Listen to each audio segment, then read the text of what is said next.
অনেক পুরনো কথা, তবু সেদিনকে দিয়ে দিলাম, মনে হলো তোমাদের সাথে একটু শেয়ার করি। এবার একটা প্রেস কনফারেন্সে ইলন মাস্ককে একটা বয়স্ক মানুষ জিজ্ঞাসা করে যে আমি টেসলায় কেন ইনভেস্ট করবো। টেসলা একটা কোম্পানি ইলন মাস্কের, এবং ইউএসের মার্কেটে লিস্ট রয়েছে। সে বলে যে আমি টেসলায় কেন ইনভেস্ট করবো, আমি মার্সিডিস বেঞ্জে ইনভেস্ট করবো, বা আমি অডিতে ইনভেস্ট করবো, বা আরও অনেক কোম্পানি রয়েছে, আমি সেখানে ইনভেস্ট করবো, আমি টেসলায় কেন ইনভেস্ট করতে যাবো।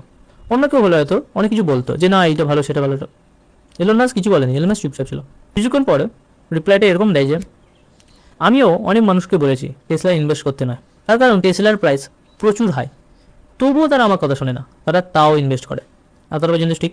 তারপরে এলন দা আর একটা কথা অ্যাড করেন। উনি বলেন যে সেলফ ড্রাইভিং কারের ফিল্ডেতে টেসলার কাছাকাছি কেউ এখন করতে পারছে না, এবং যেই সময় এই কথাটা বলেছিল সেই সময় কিন্তু টেসলা নিজের ফিল্ডে সেরা ছিল।